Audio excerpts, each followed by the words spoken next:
Welcome back to Shovan online English school.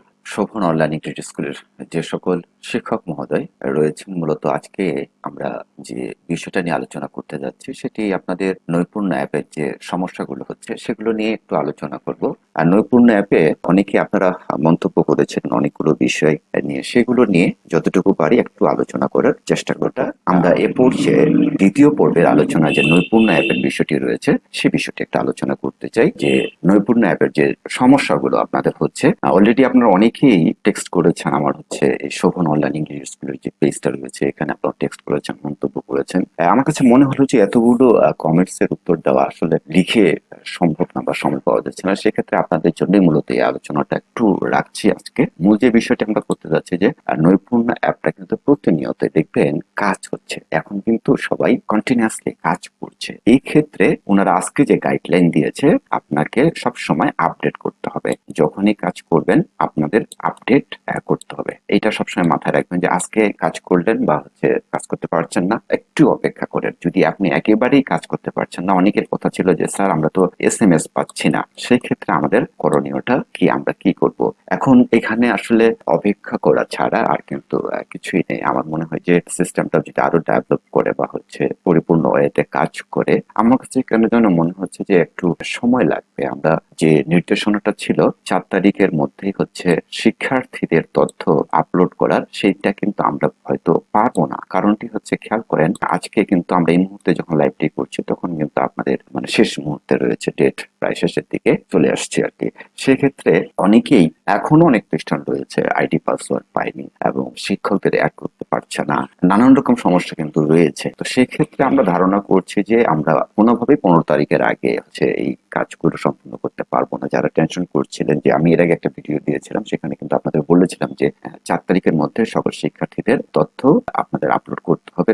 সেটা একটু খেয়াল করেন। যেখানে অনেকেই আপনারা পাল্টা মন্তব্য করেছিলেন যে কোথায় লেখা আছে, দেখেন এই বিষয়টা আমি আপনাদের সাথে একটু শেয়ার করতে চাই যে 4 ডিসেম্বরের মধ্যেই সকল শিক্ষার্থীর তথ্য আপলোড সম্পূর্ণ করতে হবে। তার মানে শিক্ষার্থীদের তথ্যটা আপনাকে আগে নিশ্চিত করতে হচ্ছে। শিক্ষার্থীদের তথ্য বলতে সবগুলোই তো শিক্ষার্থীর তথ্য, বিআই বলেন আপনার পিআই বলেন, সবগুলোই কিন্তু শিক্ষার্থীর তথ্য। এখানে যেটা আমার কাছে মনে হয় যে হাইলাইটস করেছে, আপনাদের পিআই বিআই নয়, আমাদের শিক্ষার্থীদের যে নাম, রোল, শ্রেণী, শাখা, তারপর আপনাদের বাবার নাম, মায়ের নাম, যে এক্সেল শিটটা ওনারা দিয়েছেন আর কি নৈপুণ্য অ্যাপে, সেই অনুযায়ী কাজ করবেন। আর আরেকটা এই ফাঁকে বলে রাখি, হয়তো ভুলে যাবো, যারা এক্সেল শিটে কাজ করবেন অবশ্যই অভ্র ফন্ট ব্যবহার করেই কাজটি করবেন। তাহলে আপনারা যখন আপলোড হবে তখন তো কোনো প্রকার সমস্যা হবে না। যে শিক্ষার্থীদের তথ্য দেখাচ্ছেন না, কারণ এটা অলরেডি ধরেন যে মোটামুটি 2 থেকে 300 জন মানুষ কিন্তু প্রতিনিয়ত কাজ করছে, ডেভেলপার যারা, তারা কিন্তু কাজ করছে সমস্যাগুলো সমাধান করার জন্য। 200 থেকে 300 মতো মানুষ, এটা আমি অনুমান করে বলেছি আর কি। তারা কিন্তু প্রতিনিয়তই কাজ করছে। এই জন্য শিক্ষার্থীদের তথ্য যদি আপনার একবার সাকসেসফুল হয়ে থাকে তাহলে আপনাকে আর বারবার ট্রাই করার প্রয়োজন নেই। অলরেডি যখন অ্যাপটা স্মুথ হয়ে যাবে তখন কিন্তু কাজগুলো হয়ে যাবে। এটা নিয়ে চিন্তা করার, দুশ্চিন্তা করার কিছু নেই। একটু অপেক্ষা করেন। যে তারিখটা দিয়েছিল সেই তারিখটার মধ্যে এই কাজগুলো আসলে সম্পূর্ণ করা সম্ভব নয়, কারণ আমরা কিন্তু সময় পেয়েছিলাম। 30 তারিখে আমাদের শেষ হয়ে গিয়েছে এবং পরবর্তীতে কিন্তু আমরা যে কাজটি করেছিলাম আজ পর্যন্ত 4 দিন আমরা সময় পেয়েছি, কিন্তু আমাদের অ্যাপটা কিন্তু পরিপূর্ণভাবে কাজ করতে দেয়নি। অনেকেই কাজ করতে পেরেছে, তাদের গুলো কিন্তু এখন আর দেখাচ্ছে না। আচ্ছা, আমরা মোটামুটি শেষ পর্যায়ে এসেছি। আপনাদের কোনো যদি কোয়েরি থাকে বা রিকোয়ারমেন্ট থাকে, কোনো প্রশ্ন থাকে, জিজ্ঞেস করতে পারেন। পরবর্তীতে আমরা আগামীকাল সন্ধ্যায় আমাদের সার্বিক পরিস্থিতি নিয়ে, অ্যাপটা কি অবস্থায় রয়েছে এবং অন্যান্য কিছু বিষয় নিয়ে আবারও কিন্তু আমরা আগামীকালকে আসবো। আর যারা টেক্সট করেছিলেন আপনাদের বলি যে সবাই টেক্সট গুলোর হয়তো অ্যান্সার করতে পারিনি, এজন্য দুঃখিত।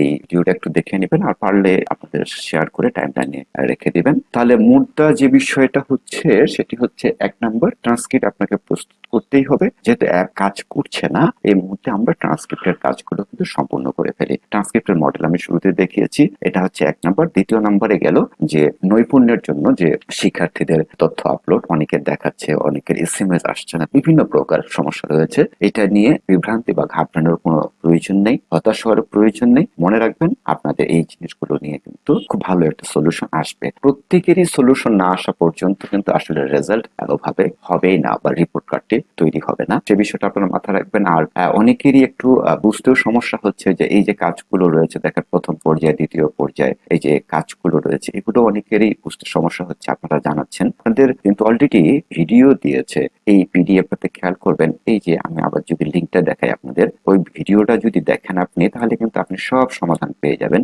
এই যে ভিডিওটা, এটার লিঙ্কটা একটু স্ক্রিনশট দিয়ে রাখেন আপনারা, যাদের কাছে এই পিডিএফটা নেই। সেখান থেকে আপনারা যদি ভিডিওগুলো দেখে নেন, দেখবেন যে আপনাদের কাজটি করা খুব স্মুথ হচ্ছে। কিন্তু আমি দেখার পরে যে বিষয়টি আমার কাছে মনে হয়েছে যে ভিডিওটি আরো স্লোলি করতে পারতো এবং আরো খুঁটিনাটি বিষয়গুলো, যেমন শুরুর দিকে যেটা হচ্ছে, আমি যদি আপনাদের সাথে একটু শেয়ার করি তাহলে বুঝতে পারবেন। ভিডিওটা শেয়ার করি একটু।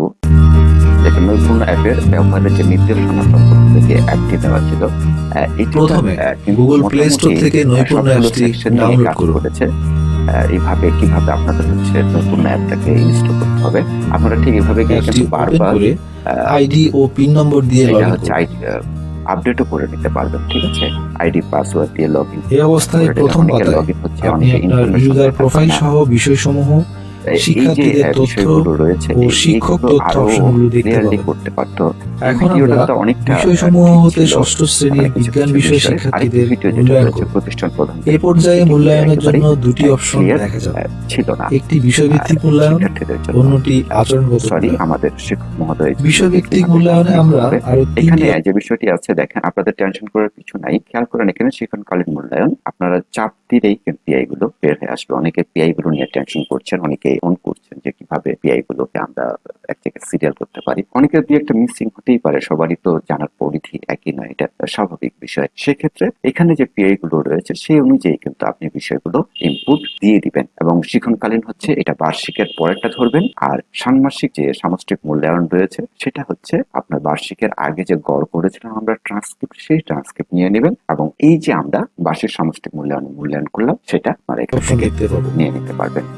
এগুলো ক্রমান্বয়ে এভাবেই মূলত শিক্ষণকালীন কাজটি হবে, যে এই 3 পর্যায়ের ষান্মাসিক শিক্ষণকালীন, সামষ্টিক মূল্যায়ন ষান্মাসিক সামষ্টিক ও মূল্যায়ন এবং বার্ষিক বার্ষিক সামষ্টিক সামষ্টিক মূল্যায়ন মূল্যায়ন, এই 3টি এবং বিষয় সুন্দর করে আচরণগত এখানে আছে। মূল্যায়নের ক্ষেত্রে আমরা এছাড়াও দুটি আপনাদের অপশন দেখতে আচরণগত পাবো। যে মূল্যায়নের এগুলো ক্ষেত্রটা ছিল ক্রমান্বয়ে আমাদের, ষান্মাসিক সেইখানেও কিন্তু আচরণিক আপনারা দুটো অপশন দেখতে পারবেন, বার্ষিকের এবং আগের, এই দুটোই কিন্তু আপনি দেখতে পারবেন। আমি একটু সাউন্ডটা মিউট করে দিলাম, কারণ কপিরাইট ক্লেম একটা বিষয় রয়েছে সেই কারণে, কারণ যে ভিডিওটা তো আমার তৈরি করা, যেহেতু একটু ঝামেলা করতে পারে, এই জন্য আমি একটু সাউন্ডটা মিউট করে দিলাম। এখন দেখেন, এইভাবে ওনারা যে এক্সাম্পল দিয়েছে, আমি কিন্তু পুরো ভিডিওটা দেখাবো না, আপনারা জাস্ট এখানে যারা ঢুকতে পেরেছেন তারা কিন্তু খুব সহজে বিষয়গুলো বুঝতে পারবেন। এবং অনেক শিক্ষা প্রতিষ্ঠান রয়েছে বা অনেক ছাত্র রয়েছেন যেনারা এখনো আপনারা এই জায়গাটাতে ঢুকতেই পারেননি, অনেকের অনেক সমস্যা হচ্ছে, তাদের ক্ষেত্রে মূলত সেই ক্ষেত্রে আমাদের করণীয়টা কি হবে, একটু অপেক্ষা করুন। আর সবচেয়ে বড় বিষয় হচ্ছে, আপনার জেলার যে নাম্বারগুলো দেওয়া হয়েছে সেই নাম্বারগুলোতে একটু যোগাযোগ করুন, আশা রাখি ওনারা দ্রুতই আপনাদের সমাধান করে দেবে। আপনাদের আজকে আমরা এই মুহূর্তে শেষ করছি। যদি আপনাদের আরো কোনো জানার আগ্রহ থাকে বা